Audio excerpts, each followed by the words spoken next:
الحمدللہ رب العالمین والصلاة والسلام علی سید المرسلین اما بعد فاعوذ باللہ من الشیطان الرجیم بسم اللہ الرحمن الرحیم۔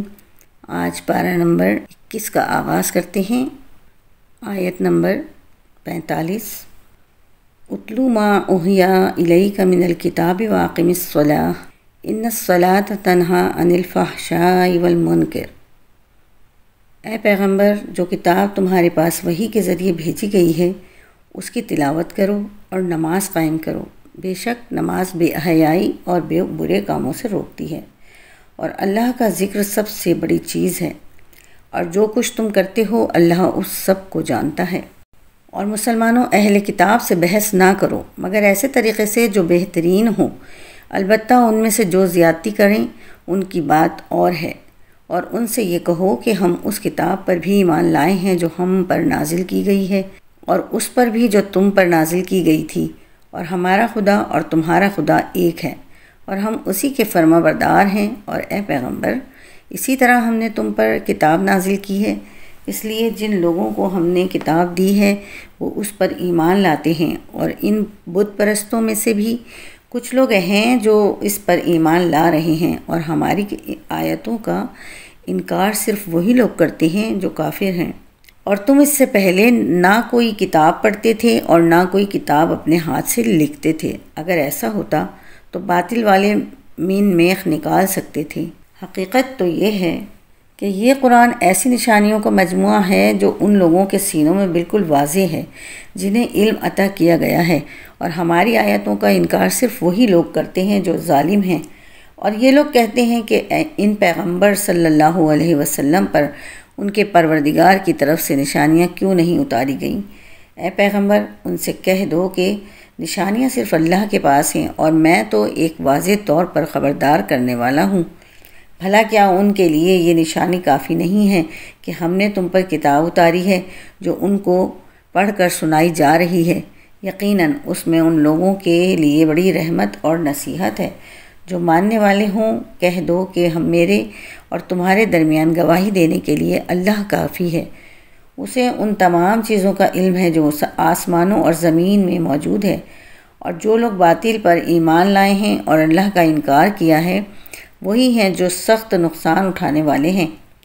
اور یہ لوگ تم سے عذاب کی جلدی مچا رہے ہیں، اگر عذاب کا ایک معین وقت نہ ہوتا تو ان پر ضرور عذاب آ جاتا، اور وہ آئے گا ضرور، مگر اتنا اچانک کہ ان کو پتہ بھی نہیں چلے گا۔ یہ تم سے عذاب کی جلدی مچا رہے ہیں، اور یقیناً جہنم کافروں کو گھیرے میں لے لے گی۔ اس دن جب عذاب ان پر اوپر سے بھی چھا جائے گا اور ان کے پاؤں کے نیچے سے بھی، اور کہے گا کہ چکھو ان کاموں کا مزہ جو تم کیا کرتے تھے۔ اے میرے بندو جو ایمان لا چکے ہو، یقین جانو میری زمین بہت وسیع ہے، لہٰذا خالص میری عبادت کرو۔ ہر متنفس کو موت کا ذائقہ چکھنا ہے، پھر ہماری ہی طرف تم سب کو واپس لایا جائے گا۔ اور جو لوگ ایمان لائے ہیں اور انہوں نے نیک عمل کیے ہیں ان کو ہم ضرور جنت کے ایسے بالا خانوں میں آباد کریں گے جن کے نیچے نہریں بہتی ہوں گی، جہاں وہ ہمیشہ ہمیشہ رہیں گے۔ بہترین اجر ہے ان عمل کرنے والوں کا جنہوں نے صبر سے کام لیا اور جو اپنے پروردگار پر بھروسہ کرتے ہیں۔ اور کتنے جانور ہیں جو اپنا رزق اٹھائے نہیں پھرتے، اللہ انہیں بھی رزق دیتا ہے اور تمہیں بھی، اور وہی ہے جو ہر بات سنتا اور ہر چیز جانتا ہے۔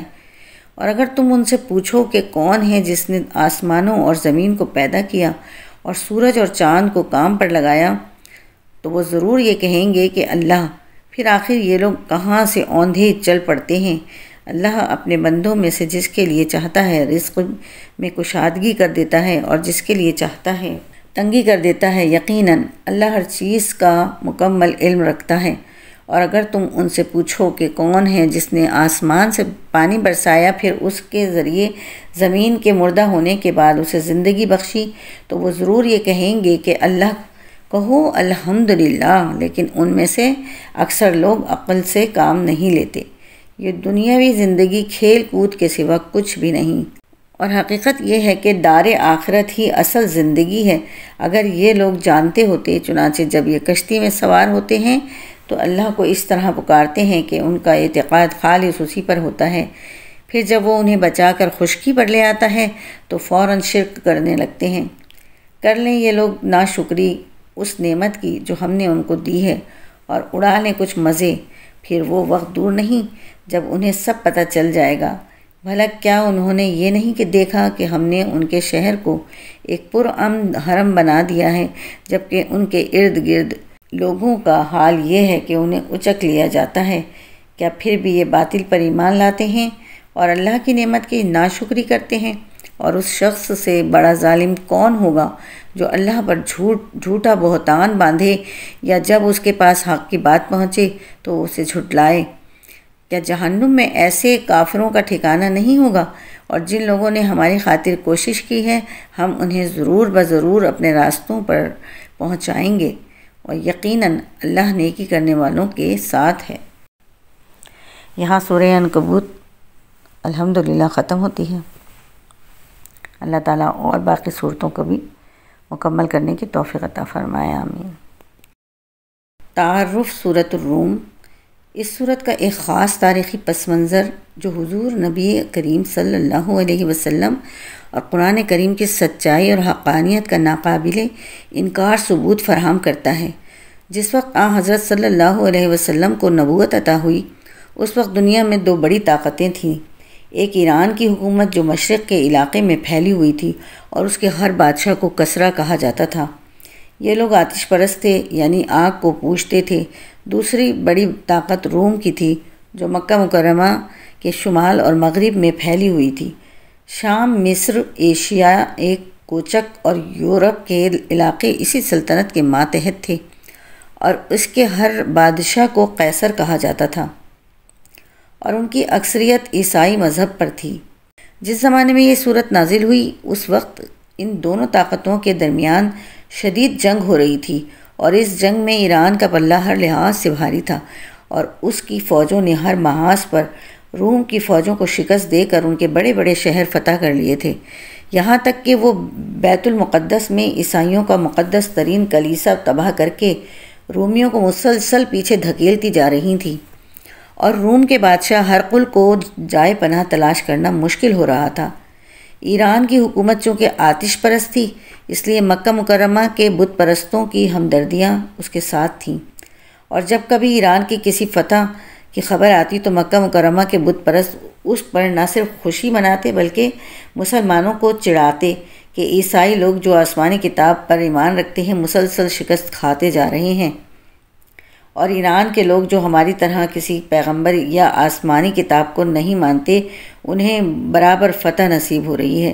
اس موقع پر یہ صورت نازل ہوئی، اور اس کے بالکل شروع میں یہ پیشن گوئی کی گئی کہ روم کے لوگ اگرچہ اس وقت شکست کھا گئے ہیں لیکن چند سالوں میں وہ فتح حاصل کر کے ایرانیوں پر غالب آ جائیں گے، اور اس دن مسلمان اللہ کی مدد سے خوش ہوں گے۔ اس طرح اس صورت کے شروع میں بیک وقت دو پیشن گوئیاں کی گئی ہیں، ایک یہ کہ روم کے جو لوگ شکست کھا گئے ہیں وہ چند سالوں میں ایرانیوں پر غالب آ جائیں گے، اور دوسرے یہ کہ مسلمان جو اس وقت مکہ مکرمہ کے مشرکین کے ہاتھوں ظلم و ستم کا شکار ہیں اس دن وہ بھی مشرکین پر فتح منائیں گے۔ یہ دونوں پیشن گوئیاں اس وقت کے ماحول میں اتنی بعید از قیاس تھیں کہ کوئی بھی شخص جو اس وقت کے حالات سے واقف ہو ایسی پیشن گوئیاں نہیں کر سکتا تھا۔ مسلمان اس وقت جس طرح کافروں کے ظلم و ستم میں دبے اور پسے ہوئے تھے اس کے پیش نظر بظاہر کوئی امکان نہیں تھا کہ وہ اپنی فتح کی خوشی منائیں۔ دوسری طرف سلطنت رومہ کا حال بھی یہ تھا کہ اس کے ایرانیوں کے مقابلے میں ابھرنے کا دور دور کوئی اندازہ نہیں کیا جا سکتا تھا۔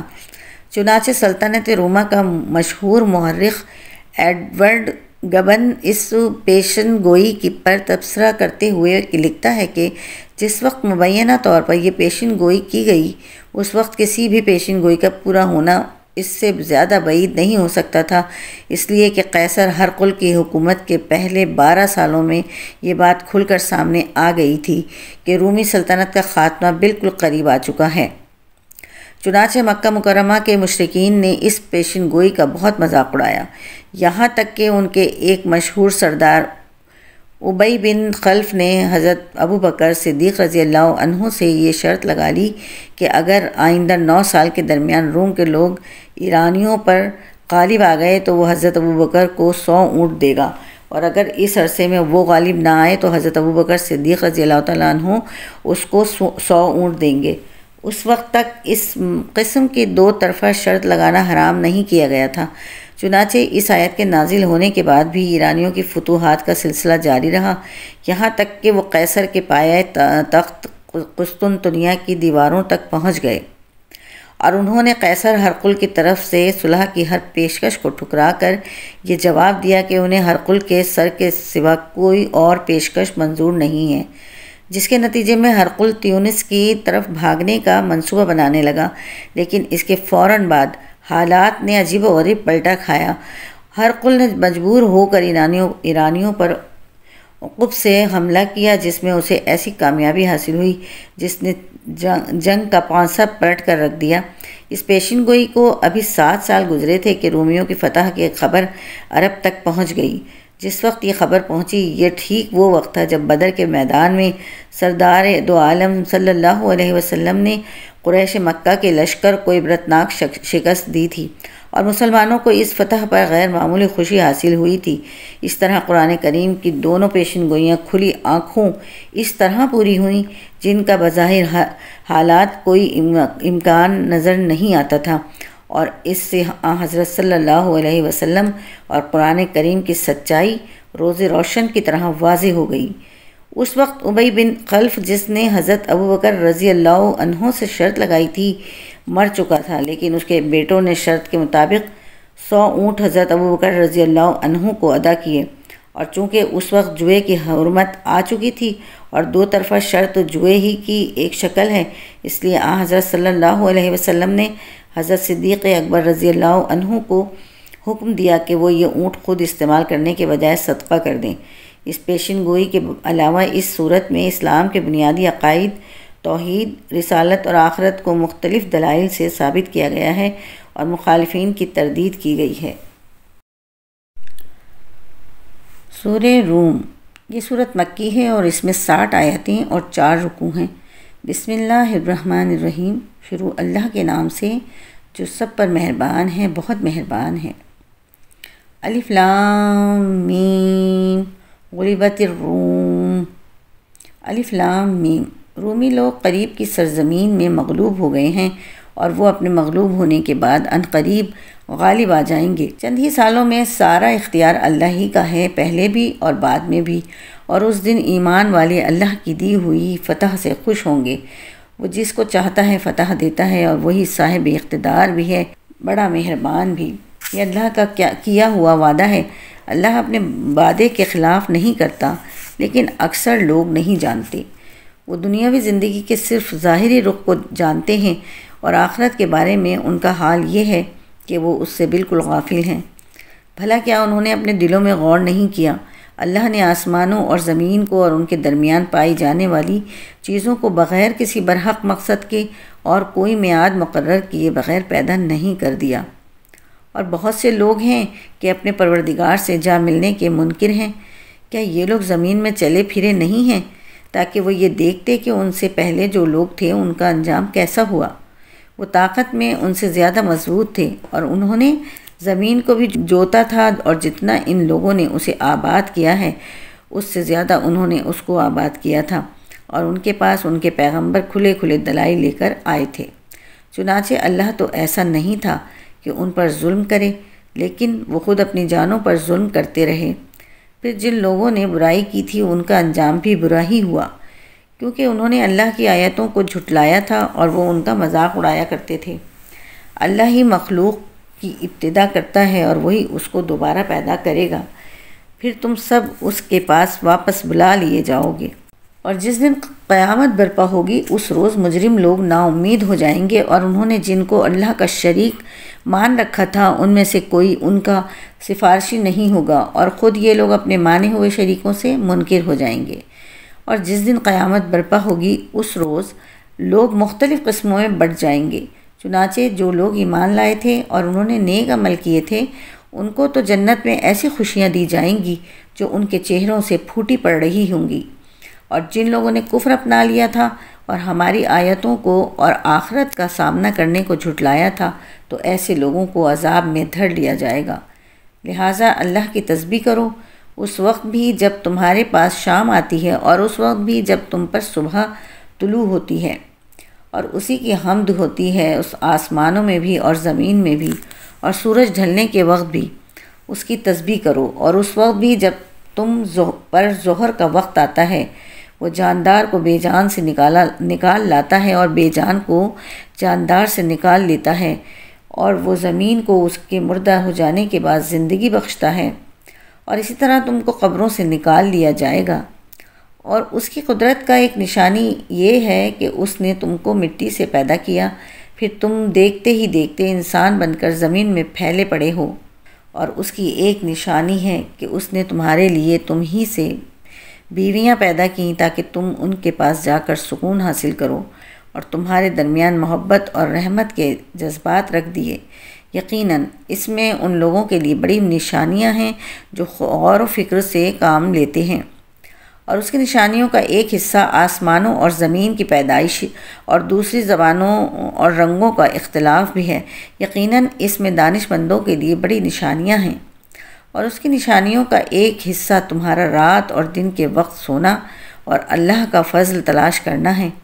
یقیناً اس میں ان لوگوں کے لیے بڑی نشانیاں ہیں جو بات سنتے ہیں۔ اور اس کی ایک نشانی یہ ہے کہ وہ تمہیں بجلی کی چمک دکھاتا ہے جس سے ڈر بھی لگتا ہے اور امید بھی پیدا ہوتی ہے، اور آسمان سے پانی برساتا ہے جس کے ذریعے وہ زمین کو اس کے مردہ ہو جانے کے بعد زندگی بخشتا ہے۔ یقیناً اس میں ان لوگوں کے لیے بڑی نشانیاں ہیں جو عقل سے کام لیتے ہیں۔ اور اس کی ایک نشانی یہ ہے کہ آسمان اور زمین اس کے حکم سے قائم ہیں۔ پھر جب وہ ایک پکار دے کر تمہیں زمین سے بلائے گا تو تم فوراً نکل پڑو گے، اور آسمانوں اور زمین میں جو بھی ہیں سب اسی کی ملکیت ہیں، سب اسی کے حکم کے تابع ہیں۔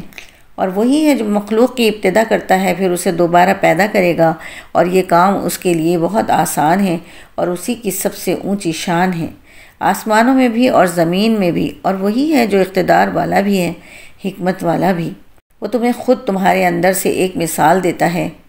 ہم نے جو رزق تمہیں دیا ہے، کیا تمہارے غلاموں میں سے کوئی اس میں تمہارا شریک ہے کہ اس رزق میں تمہارا درجہ ان کے برابر ہو؟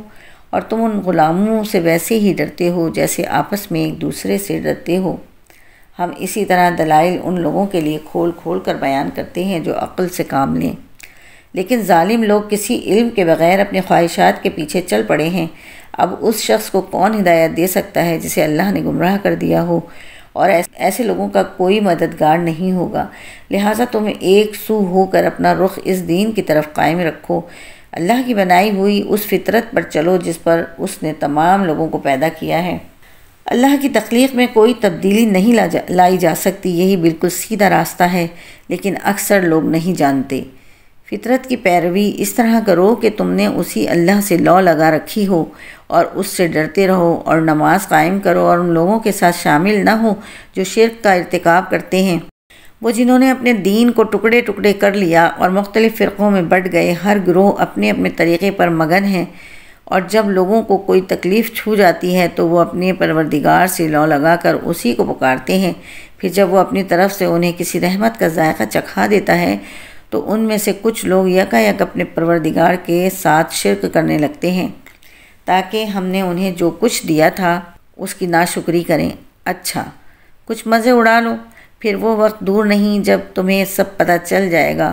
بھلا کیا ہم نے ان پر کوئی ایسی دلیل نازل کی ہے جو اس شرک کا ارتکاب کرنے کو کہتی ہو جو یہ اللہ کے ساتھ کرتے رہے ہیں؟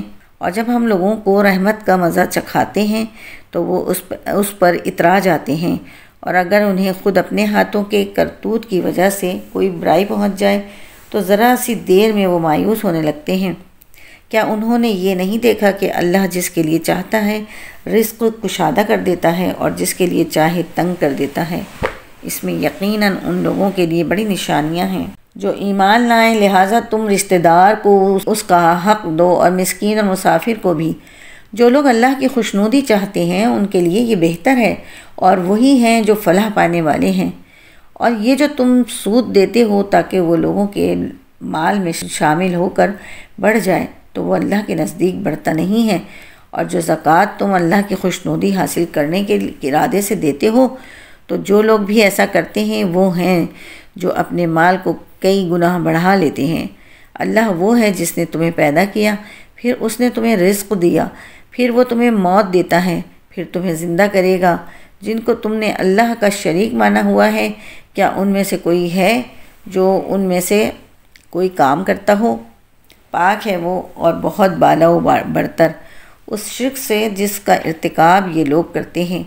لوگوں نے اپنے ہاتھوں جو کمائی کی اس کی وجہ سے خشکی اور تری میں فساد پھیلا، تاکہ انہوں نے جو کام کیے ہیں اللہ ان میں سے کچھ کا مزہ انہیں چکھائے، شاید وہ باز آ جائیں۔ اے پیغمبر ان سے کہو کہ زمین میں چل پھر کر دیکھو کہ جو لوگ پہلے گزرے ہیں ان کا کیسا انجام ہوا۔ ان میں سے اکثر مشرک تھے، لہٰذا تم اپنا رخ صحیح دین کی طرف قائم رکھو قبل اس کے کہ وہ دن آئے جس کے ٹلنے کا اللہ کی طرف سے کوئی امکان نہیں ہے۔ اس دن لوگ الگ الگ ہو جائیں گے، جس نے کفر کیا ہے اس کا کفر اسی پر پڑے گا، اور جن لوگوں نے نیک عمل کیا ہے وہ اپنے لیے ہی راستہ بنا رہے ہیں۔ نتیجہ یہ ہے کہ اللہ ان لوگوں کو اپنے فضل سے جزا دے گا جو ایمان لائے ہیں اور انہوں نے نیک عمل کیے ہیں۔ یقیناً اللہ کافروں کو پسند نہیں کرتا۔ اور اس اللہ کی قدرت کی ایک نشانی یہ ہے کہ وہ ہوائیں بھیجتا ہے جو بارش کی خوشخبری لے کر آتی ہیں، اور اس لیے بھیجتا ہے تاکہ تمہیں اپنی رحمت کا کچھ مزہ چکھائے، اور تاکہ کشتیاں اس کے حکم سے پانی میں چلیں اور تم اس کا فضل تلاش کرو اور شکر ادا کرو۔ اور اے پیغمبر ہم نے تم سے پہلے بھی بہت سے پیغمبر ان کی قوموں کے پاس بھیجے، چنانچہ وہ ان کے پاس کھلے کھلے دلائل لے کر آئے، پھر جنہوں نے جرائم کا ارتکاب کیا تھا ہم نے ان سے انتقام لیا، اور ہم نے یہ ذمہ داری لی تھی کہ ایمان والوں کی مدد کریں۔ اللہ ہی وہ ہے جو ہوائیں بھیجتا ہے، چنانچہ وہ بادل کو اٹھاتی ہیں، پھر وہ اس بادل کو جس طرح چاہتا ہے آسمان میں پھیلا دیتا ہے اور اسے کئی تہوں والی گھٹا میں تبدیل کر دیتا ہے۔ تب تم دیکھتے ہو کہ اس کے درمیان سے بارش برس رہی ہے۔ چنانچہ جب وہ اپنے بندوں میں سے جن کو چاہتا ہے وہ بارش پہنچاتا ہے تو وہ اچانک خوشی منانے لگتے ہیں، حالانکہ اس سے پہلے جب تک ان پر بارش نہیں برسائی گئی تھی وہ نا امید ہو رہے تھے۔ اب ذرا اللہ کی رحمت کے اثرات دیکھو کہ وہ زمین کو اس کے مردہ ہونے کے بعد کس طرح زندگی بخشتا ہے۔ حقیقت یہ ہے کہ وہ مردوں کو زندہ کرنے والا ہے اور وہ ہر چیز پر پوری طرح قادر ہے۔ اور اگر ہم نقصان دہ ہوا چلا دیں جس کے نتیجے میں وہ اپنے کھیت کو پیلا پڑا ہوا دیکھیں تو اس کے بعد یہ ناشکری کرنے لگیں۔ غرض اے پیغمبر تم مردوں کو اپنی بات نہیں سنا سکتے اور نہ بہروں کو اپنی پکار سنا سکتے ہو جب وہ پیٹ پھیر کر جا رہے ہوں، اور نہ تم اندھوں کو ان کی گمراہی سے نکال کر راستے پر ڈال سکتے ہو۔ تم تو انہی لوگوں کو اپنی بات سنا سکتے ہو جو تو ہماری آیتوں پر ایمان لائیں پھر فرما بردار بن جائیں۔ اللہ وہ ہے جس نے تمہاری تخلیق کی ابتدا کمزوری سے کی، پھر کمزوری کے بعد طاقت عطا فرمائی، پھر طاقت کے بعد دوبارہ کمزوری اور بڑھاپا طاری کر دیا۔ وہ جو چاہتا ہے پیدا کرتا ہے، اور وہی ہے جس کا علم بھی کامل ہے، قدرت بھی کامل۔ اور جس دن قیامت برپا ہوگی اس دن مجرم لوگ قسم کھا لیں گے کہ وہ برزخ میں ایک گھڑی سے زیادہ نہیں رہے۔ اسی طرح دنیا میں بھی وہ اوندھے چلا کرتے تھے۔ جن لوگوں کو علم اور ایمان عطا کیا گیا ہے وہ کہیں گے کہ تم اللہ کی لکھی ہوئی تقدیر کے مطابق حشر کے دن تک برزخ میں پڑے رہے ہو۔ اب یہ وہی حشر کا دن ہے لیکن تم لوگ یقین نہیں کرتے تھے۔ چنانچہ جن لوگوں نے ظلم کی راہ اپنائی تھی اس دن ان کی معذرت انہیں کوئی فائدہ نہیں پہنچائے گی، اور نہ ان سے یہ کہا جائے گا کہ اللہ کی ناراضی دور کرو۔ اور حقیقت یہ ہے کہ ہم نے اس قرآن میں لوگوں کو سمجھانے کی خاطر ہر قسم کی باتیں بیان کی ہیں، اور اے پیغمبر ان کا حال یہ ہے کہ تم ان کے پاس کوئی بھی نشانی لے آؤ، یہ کافر لوگ پھر بھی یہی کہیں گے کہ تم کچھ بھی نہیں، بالکل غلط کار ہو۔ اللہ اسی طرح ان لوگوں کے دلوں پر ٹھپا لگا دیتا ہے جو سمجھ سے کام نہیں لیتے۔ لہٰذا اے پیغمبر تم صبر سے کام لو، یقین جانو اللہ کا وعدہ سچا ہے، اور ایسا ہرگز نہ ہونا چاہیے کہ جو لوگ یقین نہیں کرتے ان کی وجہ سے تم ڈھیلے پڑ جاؤ۔ یہاں سورہ روم کا اختتام ہوتا ہے۔ بسم اللہ الرحمن الرحیم۔ تعارف سورۃ اللقمان۔ یہ صورت بھی مکہ مکرمہ کے اس دور میں نازل ہوئی جب حضرت صلی اللہ علیہ وسلم اور قرآن کے بارے میں کفار مکہ کی مخالفت اپنے شباب پر تھی اور کافروں کے سردار حیلوں بہانوں اور پرتشدد کارروائیوں سے اسلام کی نشر و اشاعت کا راستہ روکنے کی کوششیں کر رہے تھے۔ قرآن کریم کا اثر انگیز اسلوب جب لوگوں کے دلوں پر اثر انداز ہوتا تو وہ ان کی توجہ اس سے ہٹانے کے لیے انہیں قصے کہانیوں اور شعر و شاعری میں الجھانے کی کوشش کرتے تھے، جس کا تذکرہ اس سورت کے شروع آیت نمبر 6 میں کیا گیا ہے۔ حضرت لقمان اہل عرب کے ایک بڑے عقلمند اور دانشور کی حیثیت سے مشہور تھے۔ ان کی حکیمانہ باتوں کو اہل عرب بڑا وزن دیتے تھے، یہاں تک کہ شاعروں نے اپنے اشعار میں ان کا ایک حکیم کی حیثیت سے تذکرہ کیا ہے۔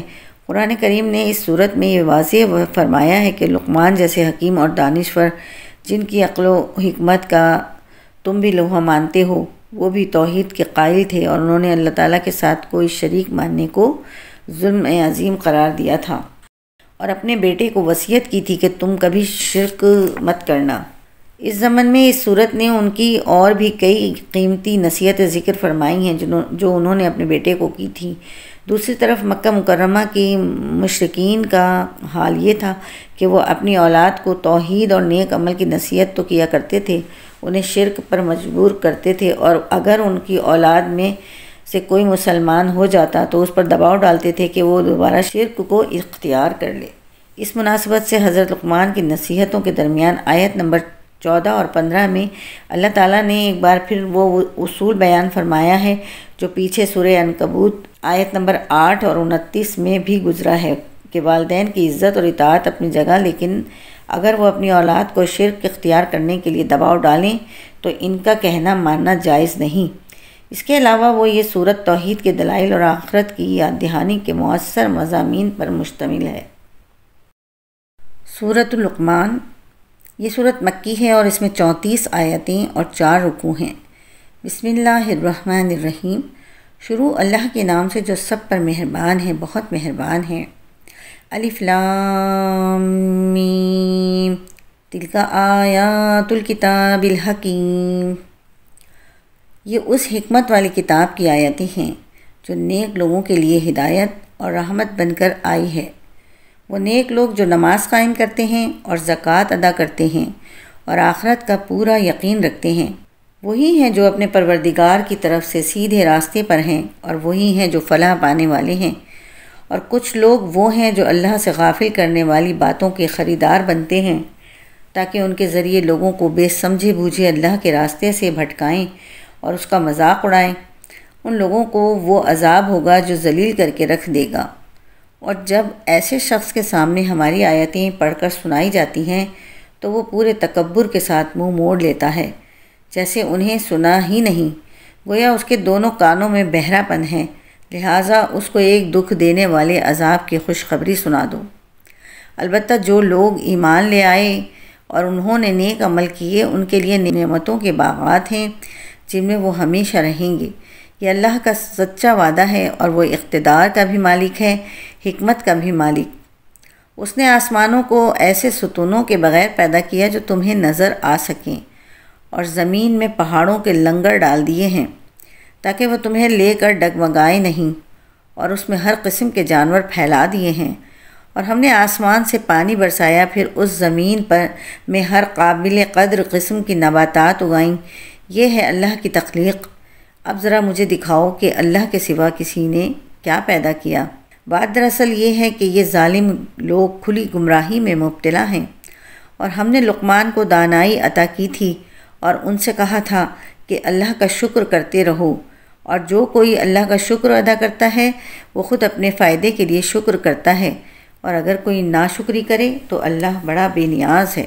بذات خود قابل تعریف اور وہ وقت یاد کرو جب لقمان نے اپنے بیٹے کو نصیحت کرتے ہوئے کہا تھا کہ میرے بیٹے، اللہ کے ساتھ شرک نہ کرنا، یقین جانو شرک بڑا بھاری ظلم ہے، اور ہم نے انسان کو اپنے والدین کے بارے میں یہ تاکید کی ہے کیونکہ اس کی ماں نے اسے کمزوری پر کمزوری برداشت کر کے پیٹ میں رکھا، اور 2 سال میں اس کا دودھ چھوڑتا ہے کہ تم میرا شکر ادا کرو اور اپنے ماں باپ کا میرے پاس ہی تمہیں لوٹ کر آنا ہے، اور اگر وہ تم پر یہ زور ڈالیں کہ تم میرے ساتھ کسی کو خدائی میں شریک قرار دو جس کی تمہارے پاس کوئی دلیل نہیں، تو ان کی بات مت مانو اور دنیا میں ان کے ساتھ بھلائی سے رہو، اور ایسے شخص کا راستہ اپناؤ جس نے مجھ سے لو لگا رکھی ہو۔ پھر تم سب کو میرے پاس لوٹ کر آنا ہے، اس وقت میں تمہیں بتاؤں گا کہ تم کیا کرتے رہے ہو۔ لقمان نے یہ بھی کہا، بیٹا اگر کوئی چیز رائی کے دانے کے برابر بھی ہو اور وہ کسی چٹان میں ہو یا آسمان میں یا زمین میں، تب بھی اللہ اسے حاضر کر دے گا۔ یقین جانو اللہ بڑا باریک بین ہے اور بہت باخبر ہے۔ بیٹا نماز قائم کرو اور لوگوں کو نیکی کی تلقین کرو اور برائی سے روکو، اور تمہیں جو تکلیف پیش آئے اس پر صبر کرو۔ بے شک یہ بڑی ہمت کا کام ہے، اور لوگوں کے سامنے غرور سے اپنے گال مت پھلاؤ اور زمین پر اتراتے ہوئے مت چلو۔ یقین جانو اللہ کسی اترانے والے شیخی باز کو پسند نہیں کرتا، اور اپنی چال میں اعتدال اختیار کرو اور اپنی آواز آہستہ رکھو۔ بے شک سب سے بری آواز گدھوں کی آواز ہے۔ کیا تم لوگوں نے یہ نہیں دیکھا کہ آسمانوں اور زمین میں جو کچھ ہے اسے اللہ نے تمہارے کام میں لگا رکھا ہے، اور تم پر اپنی ظاہری اور باطنی نعمتیں پوری نچھاور کی ہیں؟ پھر بھی انسانوں میں سے کچھ لوگ ہیں جو اللہ کے بارے میں بحثیں کرتے ہیں، جبکہ ان کے پاس نہ کوئی علم ہے نہ ہدایت ہے، اور نہ کوئی ایسی کتاب ہے جو روشنی دکھائے۔ اور جب ان سے کہا جاتا ہے کہ اس چیز کی اتباع کرو جو اللہ نے اتاری ہے، تو وہ کہتے ہیں نہیں، بلکہ ہم تو اس طریقے کے پیچھے چلیں گے جس پر ہم نے اپنے باپ دادوں کو پایا ہے۔ بھلا اگر شیطان ان باپ دادوں کو بھڑکتی آگ کے عذاب کی طرف بلاتا رہا ہو، کیا تب بھی وہ انہی کے پیچھے چلیں گے؟ اور جو شخص فرما بردار بن کر اپنا رخ اللہ کی طرف کر دے اور نیک عمل کرنے والا ہو، تو اس نے یقیناً بڑا مضبوط کنڈا تھام لیا، اور تمام کاموں کا آخری انجام اللہ ہی کے حوالے ہے۔ اور اے پیغمبر، جس کسی نے کفر اپنا لیا ہے تمہیں اس کا کفر صدمے میں نہ ڈالے، آخر انہیں ہمارے پاس ہی تو لوٹنا ہے، پھر ہم انہیں بتائیں گے کہ انہوں نے کیا کیا ہے۔ یقیناً اللہ سینوں میں چھپی ہوئی باتوں کو بھی خوب جانتا ہے۔ ہم انہیں کچھ مزے اڑانے کا موقع دے رہے ہیں، پھر ہم انہیں ایک سخت عذاب کی طرف کھینچ کر لے جائیں گے۔ اور اگر تم ان سے پوچھو کہ وہ کون ہے جس نے آسمانوں اور زمین کو پیدا کیا ہے، تو وہ ضرور یہ کہیں گے کہ اللہ۔ تو کہو الحمدللہ۔ اس کے باوجود ان میں سے اکثر لوگ سمجھ سے کام نہیں لیتے۔ اللہ ہی کا ہے جو کچھ آسمانوں اور زمین میں ہے، بے شک اللہ ہی ہے جو سب سے بے نیاز ہے، بذات خود قابل تعریف۔ اور زمین میں جتنے درخت ہیں اگر وہ قلم بن جائیں، اور یہ جو سمندر ہے اس کے علاوہ 7 سمندر اس کے ساتھ اور مل جائیں اور وہ روشنائی بن کر اللہ کی صفات لکھیں، تب بھی اللہ کی باتیں ختم نہیں ہوں گی۔ حقیقت یہ ہے کہ اللہ اقتدار کا بھی مالک ہے، حکمت کا بھی مالک۔ تم سب کو پیدا کرنا اور دوبارہ زندہ کرنا اللہ کے لیے ایسا ہی ہے جیسے ایک انسان کو پیدا کرنا اور دوبارہ زندہ کرنا۔ یقیناً اللہ ہر بات سنتا، ہر چیز دیکھتا ہے۔ کیا تم نے نہیں دیکھا کہ اللہ رات کو دن میں داخل کر دیتا ہے اور دن کو رات میں داخل کر دیتا ہے، اور اس نے سورج اور چاند کو کام میں لگا رکھا ہے، ہر ایک کسی متعین میعاد تک رواں دواں ہے۔ اور کیا تمہیں یہ معلوم نہیں کہ اللہ پوری طرح باخبر ہے کہ تم کیا کرتے ہو؟ یہ سب کچھ اس لیے ہے کہ اللہ ہی کا وجود سچا ہے، اور اس کے سوا جن معبودوں کو یہ مشرک پکارتے ہیں وہ بے بنیاد ہیں، اور اللہ ہی ہے جس کی شان بہت اونچی ہے، جس کی ذات بہت بڑی۔ کیا تم نے نہیں دیکھا کہ کشتیاں سمندر میں اللہ کی مہربانی سے چلتی ہیں تاکہ وہ تمہیں اپنی کچھ نشانیاں دکھائے؟ یقیناً اس میں ہر اس شخص کے لیے بہت سی نشانیاں ہیں جو صبر کا پکا اعلیٰ درجے کا شکر گزار ہو۔ اور جب موجیں صاحبانوں کی طرف ان پر چڑھ آتی ہیں تو وہ اللہ کو اس طرح پکارتے ہیں کہ اس وقت ان کا اعتقاد خالص اسی پر ہوتا ہے۔ پھر جب وہ ان کو بچا کر خشکی پر لے آتا ہے تو ان میں سے کچھ ہیں جو راہ راست پر رہتے ہیں، باقی پھر شرک کرنے لگتے ہیں۔ اور ہماری آیتوں کا انکار وہی شخص کرتا ہے جو پکا بدعہد پرلے درجے کا ناشکرا ہو۔ اے لوگو، اپنے پروردگار کی ناراضی سے بچو اور ڈرو اس دن سے جب کوئی باپ اپنے بیٹے کے کام نہیں آئے گا، اور نہ کسی بیٹے کی یہ مجال ہوگی کہ وہ اپنے باپ کے ذرا بھی کام آ جائے۔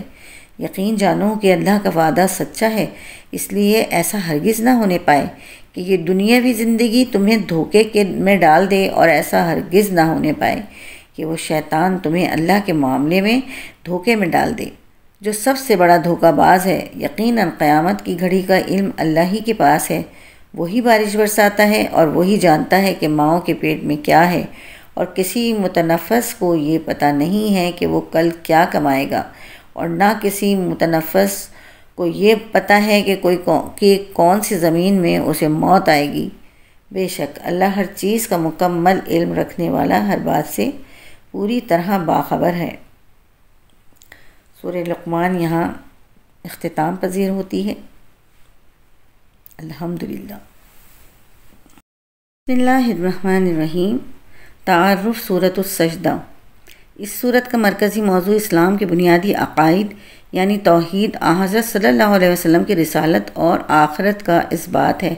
نیز جو کفار عرب ان عقائد کی مخالفت کرتے تھے، اس صورت میں ان کے اعتراضات کا جواب بھی دیا گیا ہے اور ان کا انجام بھی بتایا گیا ہے۔ چونکہ اس صورت کی آیت نمبر 15 سجدے کی آیت ہے، یعنی جو شخص بھی اس کی تلاوت کرے یا سنے اس پر سجدہ تلاوت واجب ہے، اس لیے اس کا نام تنزیل السجدہ یا الف لام میم سجدہ یا صرف سورہ سجدہ رکھا گیا ہے۔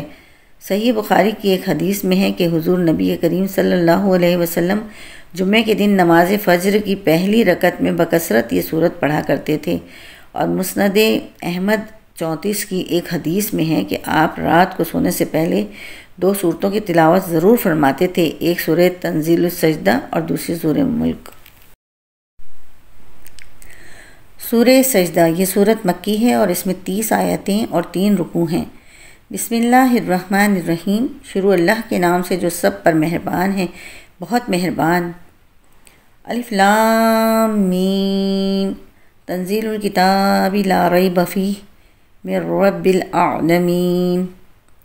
الف لام میم، رب العالمین کی طرف سے یہ ایک ایسی کتاب اتاری جا رہی ہے جس میں کوئی شک کی بات نہیں ہے۔ کیا لوگ یہ کہہ رہے ہیں کہ پیغمبر نے اسے خود گھڑ لیا ہے؟ نہیں، اے پیغمبر، یہ تو وہ حق ہے جو تمہارے پروردگار کی طرف سے اس لیے آیا ہے کہ تم اس کے ذریعے ان لوگوں کو خبردار کرو جن کے پاس تم سے پہلے کوئی خبردار کرنے والا نہیں آیا تھا، تاکہ وہ صحیح راستے پر آ جائیں۔ اللہ وہ ہے جس نے آسمانوں اور زمین کو اور ان کے درمیان ساری چیزوں کو 6 دن میں پیدا کیا، پھر اس نے عرش پر استوا فرمایا۔ اس کے سوا نہ تمہارا کوئی رکھوالا ہے نہ کوئی سفارشی ہے، کیا پھر بھی تم کسی نصیحت پر دھیان نہیں دیتے؟ وہ آسمان سے لے کر زمین تک ہر کام کا انتظام خود کرتا ہے، پھر وہ کام ایک ایسے دن میں اس کے پاس اوپر پہنچ جاتا ہے جس کی مقدار تمہاری گنتی کے حساب سے 1000 سال ہوتی ہے۔ وہ ہر چھپی اور کھلی چیز کا جاننے والا ہے، جس کا اقتدار بھی کامل ہے، جس کی رحمت بھی کامل ہے۔ اس نے جو چیز بھی پیدا کی اسے خوب بنایا، اور انسان کی تخلیق کی ابتدا گارے سے کی، پھر اس کی نسل ایک نچوڑے ہوئے حقیر پانی سے چلائی، پھر اسے ٹھیک ٹھاک کر کے اس میں اپنی روح پھونکی، اور انسانوں تمہارے لیے کان، آنکھیں اور دل پیدا کیے۔ تم لوگ شکر تھوڑا ہی کرتے ہو، اور یہ لوگ کہتے ہیں کہ کیا جب ہم زمین میں رل کر کھو جائیں گے تو کیا اس وقت ہم کسی نئے جنم میں پیدا ہوں گے؟ بات دراصل یہ ہے کہ یہ لوگ اپنے پروردگار سے جا ملنے کا انکار کرتے ہیں۔ کہہ دو کہ تمہیں موت کا وہ فرشتہ پورا وصول کر لے گا جو تم پر مقرر کیا گیا ہے، پھر تمہیں واپس تمہارے پروردگار کے پاس لے جایا جائے گا، اور کاش تم وہ منظر دیکھو جب یہ مجرم لوگ اپنے رب کے سامنے سر جھکائے ہوئے کھڑے ہوں گے، کہہ رہے ہوں گے ہمارے پروردگار، ہماری آنکھیں اور ہمارے کان کھل گئے، اس لیے ہمیں دنیا میں دوبارہ بھیج دیجیے تاکہ ہم نیک عمل کریں۔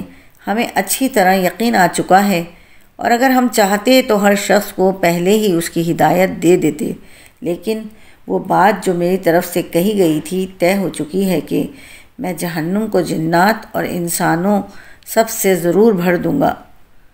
اب جہنم کا مزہ چکھو، کیونکہ تم نے اپنے اس دن کا سامنا کرنے کو بھلا ڈالا تھا، ہم نے بھی تمہیں بھلا دیا ہے۔ جو کچھ تم کرتے رہے ہو اس کے بدلے اب ہمیشہ کے عذاب کا مزہ چکھتے رہو۔ ہماری آیتوں پر تو وہ لوگ ایمان لاتے ہیں جن کا حال یہ ہے کہ جب انہیں ان آیتوں کے ذریعے نصیحت کی جاتی ہے تو وہ سجدے میں گر پڑتے ہیں اور اپنے پروردگار کی حمد کے ساتھ اس کی تسبیح کرتے ہیں اور وہ تکبر نہیں کرتے۔ ان کے پہلو رات کے وقت اپنے بستروں سے جدا ہوتے ہیں، وہ اپنے پروردگار کو ڈر اور امید کے ملے جلے جذبات کے ساتھ پکار رہے ہوتے ہیں، اور ہم نے ان کو جو رزق دیا ہے وہ اس میں سے نیکی کے کاموں میں خرچ کرتے ہیں۔ چنانچہ کسی متنفس کو کچھ پتہ نہیں ہے کہ ایسے لوگوں کے لیے آنکھوں کی ٹھنڈک کا کیا سامان ان کے اعمال کے بدلے میں چھپا کر رکھا گیا ہے۔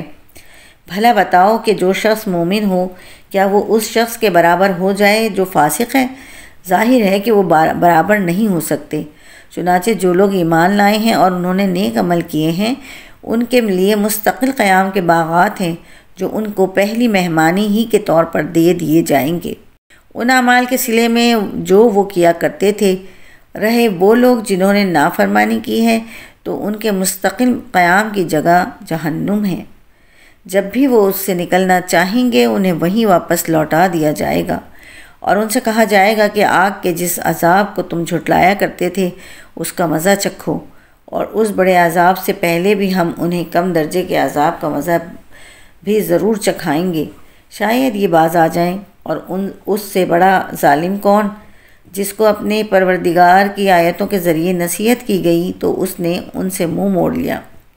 ہم یقیناً ایسے مجرموں سے بدلہ لے کر رہیں گے، اور حقیقت یہ ہے کہ ہم نے موسیٰ کو کتاب دی تھی، لہٰذا اے پیغمبر تم اس کے ملنے کے بارے میں کسی شک میں نہ رہو، اور ہم نے اس کتاب کو بنو اسرائیل کے لیے ہدایت بنایا تھا، اور ہم نے ان میں سے کچھ لوگوں کو جب انہوں نے صبر کیا ایسے پیشوا بنا دیا جو ہمارے حکم سے لوگوں کی رہنمائی کرتے تھے اور وہ ہماری آیتوں پر یقین رکھتے تھے۔ یقیناً تمہارا پروردگار ہی قیامت کے دن ان کے درمیان ان باتوں کا فیصلہ کرے گا جن میں وہ اختلاف کیا کرتے تھے۔ اور کیا ان کافروں کو اس بات سے کوئی ہدایت نہیں ملی کہ ان سے پہلے کتنی قوموں کو ہم ہلاک کر چکے ہیں جن کے گھروں میں یہ خود چلتے پھرتے ہیں؟ یقیناً اس میں ان لوگوں کے لیے بڑی نشانیاں ہیں۔ تو کیا یہ لوگ سنتے نہیں ہیں؟ اور کیا انہوں نے نہیں دیکھا کہ ہم پانی کو کھینچ کر خشک زمین کی طرف لے جاتے ہیں، پھر اس سے وہ کھیتی نکالتے ہیں جس سے ان کے چوپائے بھی کھاتے ہیں، اور وہ خود بھی تو کیا انہیں کچھ سجھائی نہیں دیتا؟ اور وہ یہ کہتے ہیں کہ اگر تم سچے ہو تو یہ فیصلہ کب ہوگا؟ کہہ دو کہ جس دن فیصلہ ہوگا اس دن کافروں کا ان کا ایمان لانا کچھ فائدہ نہیں دے گا، اور نہ انہیں کوئی مہلت دی جائے گی۔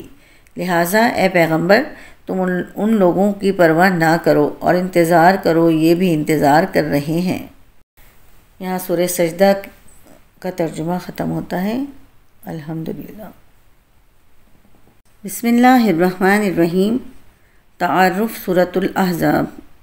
یہ سورت حضور سرور دو عالم صلی اللہ علیہ وسلم کے مدینہ منورہ ہجرت فرمانے کے بعد چوتھے اور 5ویں سال کے درمیان نازل ہوئی۔ اس کے پس منظر میں 4 واقعات خصوصی اہمیت رکھتے ہیں جن کا حوالہ اس صورت میں آیا ہے۔ ان 4 واقعات کا مختصر تعارف درج ذیل ہے۔ پہلا واقعہ جنگ احزاب کا ہے جس کے نام پر اس صورت کا نام رکھا گیا ہے۔ بدر و احد کی ناکامیوں کے بعد قریش کے لوگوں نے عرب کے دوسرے قبائل کو بھی حضرت صلی اللہ علیہ وسلم کے خلاف اکسایا اور ان کا ایک متحدہ محاذ بنا کر مدینہ منورہ پر حملہ کیا۔ حضرت صلی اللہ علیہ وسلم نے حضرت سلمان فارسی کے مشورے پر مدینہ منورہ کے دفاع کے لیے شہر کے گرد ایک خندق کھودی تاکہ دشمن اسے عبور کر کے شہر تک نہ پہنچ سکیں۔ اسی لیے اس جنگ کو جنگ خندق بھی کہا جاتا ہے۔ اس جنگ کے اہم واقعات اس صورت میں بیان ہوئے ہیں اور اس موقع پر مسلمانوں کو جس شدید آزمائش سے گزرنا پڑا اس کی تفصیل بھی بیان فرمائی گئی ہے۔ دوسرا اہم واقعہ جنگ قریظہ کا ہے۔ قریظہ یہودیوں کا ایک قبیلہ تھا جو مدینہ منورہ کے مضافات میں آباد تھا۔ حضرت صلی اللہ علیہ وسلم نے ہجرت کے بعد ان سے امن کا ایک معاہدہ کیا تھا جس کا ایک حصہ یہ بھی تھا کہ مسلمان اور یہودی ایک دوسرے کے دشمنوں کی مدد نہیں کریں گے، لیکن قریظہ کے یہودیوں نے معاہدے کی دوسری خلاف ورزی ورزیوں کے علاوہ جنگ احزاب کے نازک موقع پر خفیہ ساز باز کر کے پیچھے سے مسلمانوں کی پشت میں خنجر گھونپنا چاہا۔ اس لیے جنگ احزاب سے فراغت کے بعد اللہ تعالیٰ کا حکم ہوا کہ آپ فوراً بنو قریظہ پر حملہ کر کے ان آستین کے سانپوں کا قلع قمع فرمائیں۔ چنانچہ آپ نے ان کا محاصرہ فرمایا، جس کے نتیجے میں ان کے بہت سے افراد قتل ہوئے اور بہت سے گرفتار۔ اس واقعے کی بھی کچھ تفصیل اس صورت میں آئی ہے۔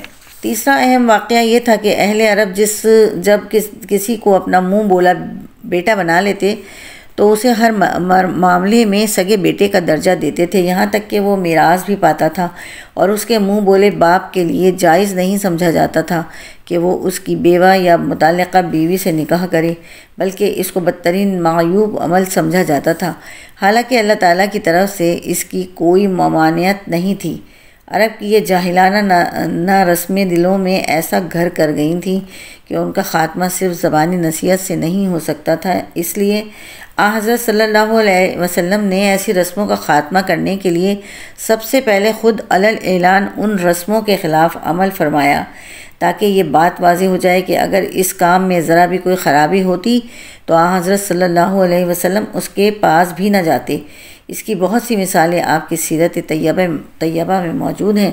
منہ بولے بیٹے کے بارے میں جو رسم تھی، اس کے سد باب کے لیے بھی اللہ تعالیٰ نے حضرت صلی اللہ علیہ وسلم کو حکم دیا کہ آپ اپنے ایک منہ بولے بیٹے حضرت زید بن حارثہ رضی اللہ تعالیٰ عنہ کی مطلقہ بیوی حضرت زینب بنت جہش سے نکاح فرمائیں۔ واضح رہے کہ حضرت زینب رضی اللہ تعالیٰ عنہ حضرت صلی اللہ علیہ وسلم کی پھوپھی کی بیٹی تھیں، اور حضرت زید رضی اللہ تعالیٰ عنہ سے ان کا نکاح خود آپ نے کروایا تھا۔ اس لیے اگرچہ اب ان سے نکاح کرنا آپ کے لیے ایک صبر آزما عمل تھا، لیکن آپ نے اللہ تعالیٰ کے حکم اور دینی مصلحت کے آگے سر جھکا دیا اور ان سے نکاح کر لیا۔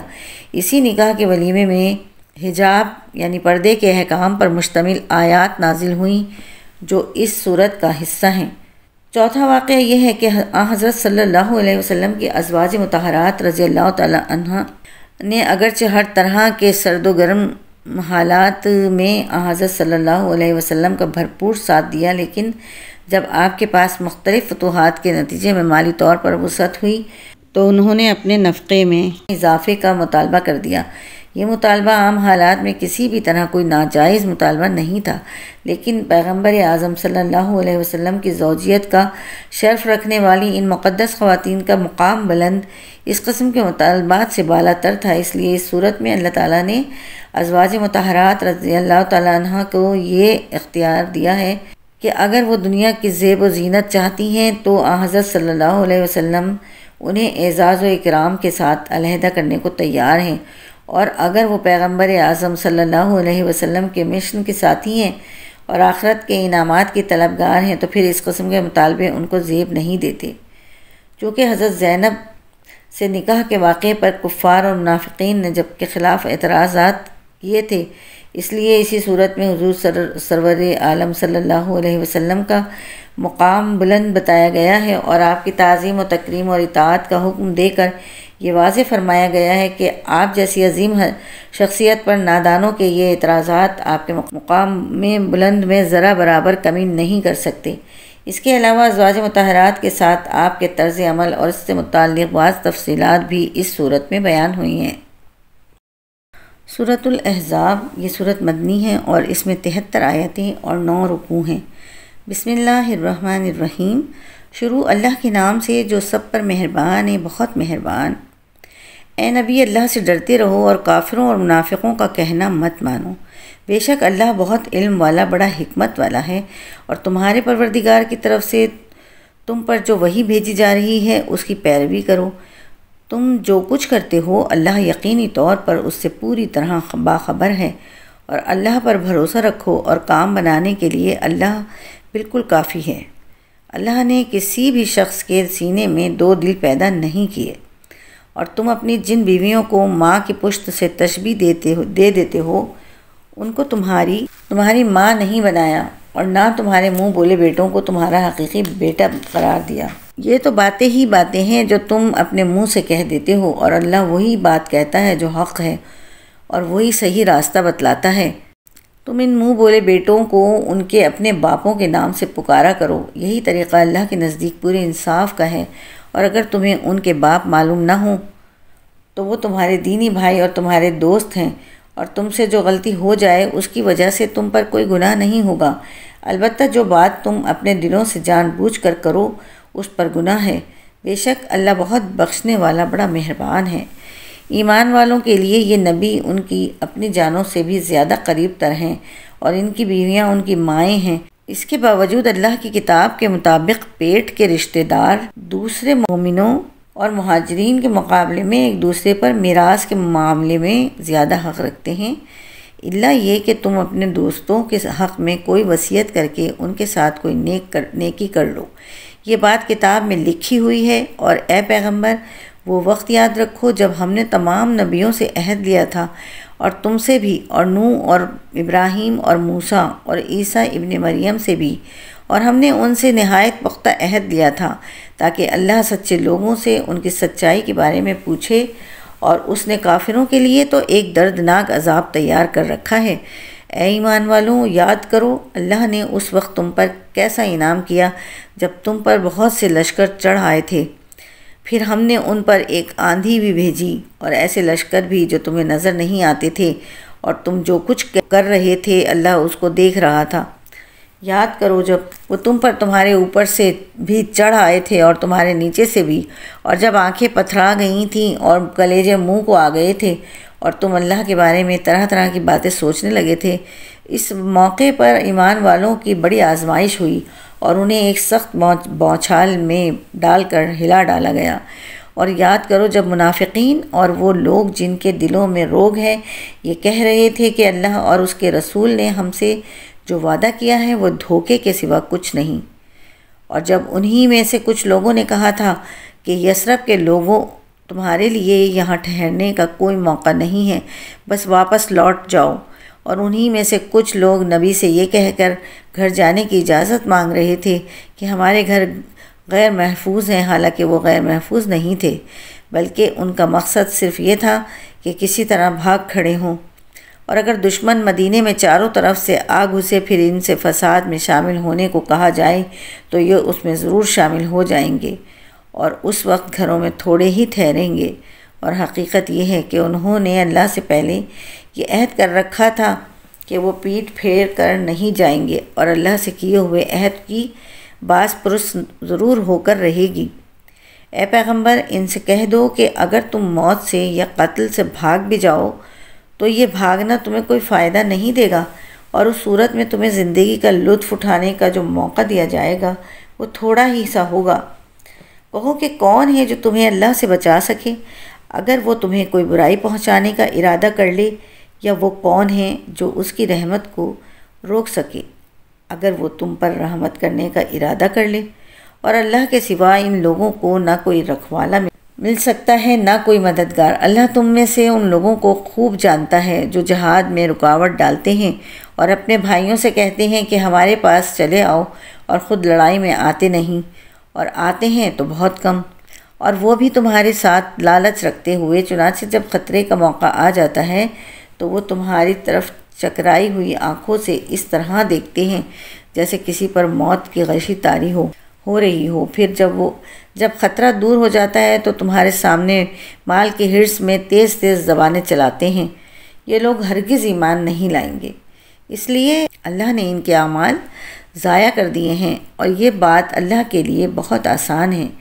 وہ یہ سمجھ رہے ہیں کہ دشمنوں کے لشکر ابھی گئے نہیں ہیں، اور اگر وہ لشکر دوبارہ آ جائیں تو ان کی خواہش یہ ہوگی کہ وہ دیہات میں جا کر رہیں اور وہیں بیٹھے ہوئے تمہاری خبریں معلوم کرتے رہیں، اور اگر تمہارے درمیان رہے بھی تو لڑائی میں تھوڑا ہی حصہ لیں گے۔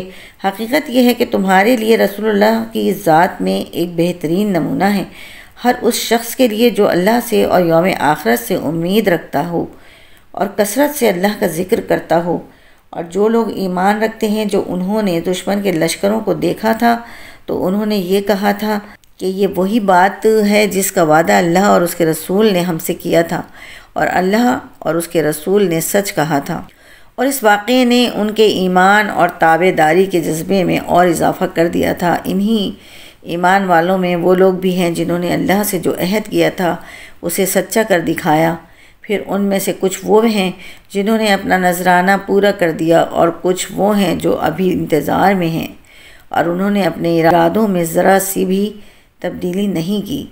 یہ واقعہ اس لیے ہوا تاکہ اللہ سچوں کو ان کی سچائی کا انعام دے، اور منافقوں کو اگر چاہے تو عذاب دے یا ان کی توبہ قبول کر لے۔ اللہ یقیناً بہت بخشنے والا بڑا مہربان ہے۔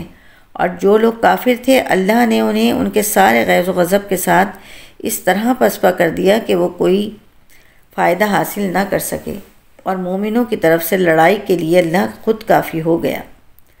اور اللہ بڑا قوت کا، بڑے اقتدار کا مالک ہے۔ اور جن اہل کتاب نے ان دشمنوں کی مدد کی تھی انہیں اللہ ان کے قلعوں سے نیچے اتار لایا، اور ان کے دلوں میں ایسا رعب ڈال دیا کہ اے مسلمانوں، ان میں سے کچھ کو تو تم قتل کر رہے تھے اور کچھ کو قیدی بنا رہے تھے، اور اللہ نے تمہیں ان کی زمین کا، ان کے گھروں کا اور ان کی دولت کا وارث بنا دیا، اور ایک ایسی زمین کا بھی جس تک ابھی تمہارے قدم نہیں پہنچے، اور اللہ ہر چیز پر پوری قدرت رکھتا ہے۔ اے نبی، اپنی بیویوں سے کہو کہ اگر تم دنیاوی زندگی اور اس کی زینت چاہتی ہو تو آؤ میں تمہیں کچھ تحفے دے کر خوبصورتی کے ساتھ رخصت کر دوں، اور اگر تم اللہ اور اس کے رسول اور عالم آخرت کی طلبگار ہو تو یقین جانو اللہ نے تم میں سے نیک خواتین کے لیے شاندار انعام تیار کر رکھا ہے۔ اے نبی کی بیویوں، تم میں سے جو کوئی کسی کھلی بےہودگی کا ارتکاب کرے گی اس کا عذاب بڑھا کر دگنا کر دیا جائے گا، اور اللہ کے لیے ایسا کرنا بہت آسان ہے۔ صدق اللہ العظیم۔ یہاں 21واں پارہ اللہ تعالیٰ کے فضل و کرم سے تکمیل کو پہنچا۔ اللہ تعالیٰ سے دعا گو ہوں کہ ہم سب کو قرآن پاک پڑھنے، سننے، سمجھنے اور اس پر عمل کرنے کی توفیق عطا فرمائے۔ آمین یا رب العالمین۔